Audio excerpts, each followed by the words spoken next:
Sobat investor semua, selamat datang kembali di channel Jason Armus. Nah, jadi hari ini gue pengen nge-review investasi gue di Ethereum di aplikasi Pintu selama 11 minggu.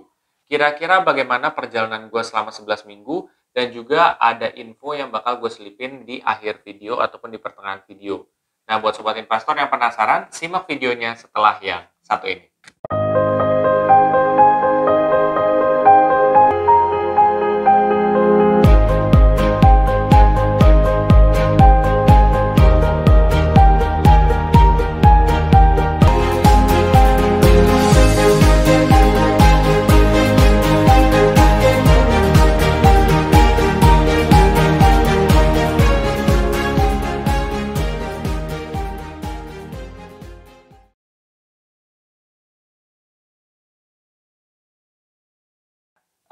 Ketika kita berbicara soal investasi, tentunya harus disclaimer dulu ya. Satu, keputusan investasi ada di diri kita masing-masing. Kedua, investasi itu pasti mengandung risiko. Salah satu risikonya adalah penurunan. Nah, di Ethereum ini sendiri, bagaimana sih progres gue selama 11 minggu ini? Ternyata dari segi progres, gue mengalami penurunan sesuai dengan prediksi gue juga. Bahwa ketika dia kurvanya sudah naik, bahkan gue udah kemarin untung, nah sekarang ini akan adanya koreksi. Dan berdasarkan nominalnya, kalian akan mungkin melihat bahwa, oh ini kan naik nilai investasinya. Kalau kalian perhatiin dari minggu lalu, itu gue top up 100.000. Dan yang gue capture itu belum termasuk top up dari 100.000 itu, gitu. Jadi kalaupun misalkan dinominalin, harusnya lebih, gitu. Tetapi di sini kan memang lagi ada penurunan ya guys, gitu. Dan kalau dari total nominal investasi gue, ya secara overall, itu minus 4.000 lah, gitu. 4.000 rupiah ya, gitu. Jadi sebenarnya masih belum dalam. Tapi gue juga udah tahu bakal terjadi seperti ini.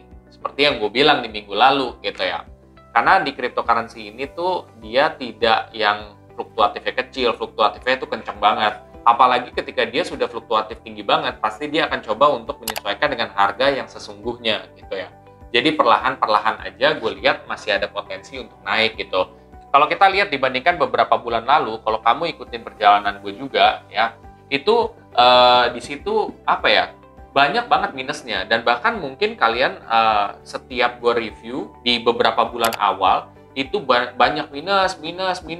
Tapi sampai ada waktunya di mana minggu kemarin juga ternyata udah mulai profit ya. Nah sekarang ini lagi minus. Kedepannya bakal gimana Jess menurut pendapat lu? Menurut pendapat gue sih akan ada perbaikan, tapi perbaikannya itu perlahan gitu ya. Dalam arti kalau mau yang benar-benar hasilnya maksimal itu perlahan. Karena kalau dari gambaran gue juga ya, dalam 1 tahun terakhir pasti akan ada tuh dimana yang paling down banget, terus dia mencari momen untuk perlahan untuk naik. Tapi di saat dia perlahan untuk naik, itu pun ada penurunan juga gitu. Jadi ya seperti itu, dan gue rasa sekarang lagi menuju pelan-pelan untuk naik gitu ya. Tapi ada koreksi, itu hal yang wajar terjadi. Seperti itu. Jadi benar prediksi gue ternyata guys, itu akan ada penurunan. Nah buat sobat investor yang mungkin belum memahamin ya soal cryptocurrency, mungkin ada juga yang bertanya kalian, kok gue 2 hari investasi nilai gue minus? Ya lu gimana sih gitu loh. Kalau lu ngikutin dari awal, lu tahu gitu. Lu aja yang 2 hari lu minus. Apa kabar gue? Gue minus selama 3 bulan loh. Lebih, ya kurang lebih 2 bulan lah. 2 bulan lebih gue minus. Lu 2 hari aja udah minus, lu udah kelabakan gitu. Kan tujuan gue sebenarnya bikin trial trading ini adalah supaya lu nonton. Jadi lu paham gitu. Kalau minus, ya udah itu wajar. Karena lu ngambil resikonya gede gitu. Nggak mungkin juga kan lu ngambil resiko investasi gede, tapi lu nggak mau rugi gitu. Atau nggak mau floating loss. It's a bullshit gitu.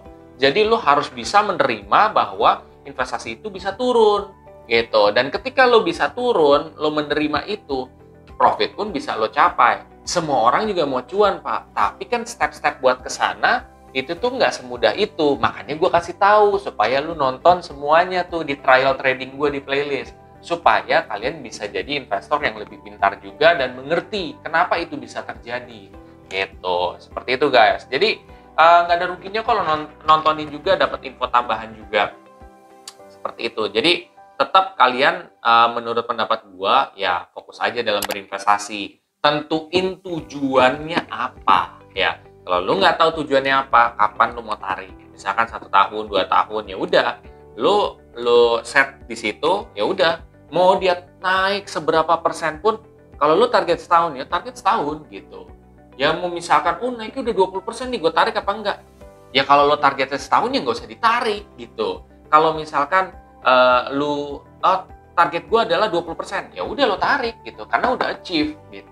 Makanya balik lagi, investasi di cryptocurrency ataupun dimanapun, tentukan tujuannya ya, tujuan sama jangka waktunya. Kalau lo nggak tahu ya lo akhirnya bingung, ini harus gue apain ya gitu, karena niat lo adalah ya main-main, ya cuma coba-coba doang gitu. Akhirnya orang yang main-main dan coba-coba lo nggak dapat apa-apa gitu. Makanya kalau lo memang mau serius, itu lo coba aja tontonin gitu, lo tahu resikonya, lo tahu hasilnya juga. Orang ya juga pengen lah semua dapat keuntungan, tapi kan ada prosesnya juga. Kayak gini, orang mau aja sukses, semua orang mau sukses, tapi ada yang mau nggak prosesnya? Ada nggak yang mau ditempa habis-habisan? Kalau kalian nggak mau ditempa, itu kan nggak tepat juga. Semua ada prosesnya. Banyak orang yang pengen sukses, tapi banyak orang yang gagal. Apa? Karena banyak mereka yang nggak tahan di tengah-tengah. Sama kayak investasi juga. Sebelum dia mencapai nominal yang segede jibun begini, gede banget, itu pasti ada prosesnya, proses penurunannya juga banyak gitu. Seperti itu sih. Mudah-mudahan kalian dengan adanya video ini dapat memahami lebih lagi soal cryptocurrency, terutama di Ethereum ini. Buat sobat investor yang setelah ini, gue kayaknya mau mulai invest aja nih, supaya gue bisa mendapatkan hasil lebih besar ke depan hari ya gitu. Ada punya potensi lah untuk hasil besar di depan hari. Lo bisa pakai kode referral gue di pintu ya. Karena lo bisa dapat 5.000 sampai 1 juta. Jadi tergantung juga gitu. Nah, lo bisa dapat, gue pun juga bisa dapat. Jadi dua-duanya sama-sama menguntungkan. Tetapi itu optional. Optional artinya adalah tidak harus. Seperti itu sobat investor. Kalau kalian merasa video ini sangat bermanfaat, please share aja ke sobat investor yang lain. Dan jangan lupa untuk subscribe, like, dan komen di video gue. Sampai jumpa di video gue selanjutnya. Terima kasih.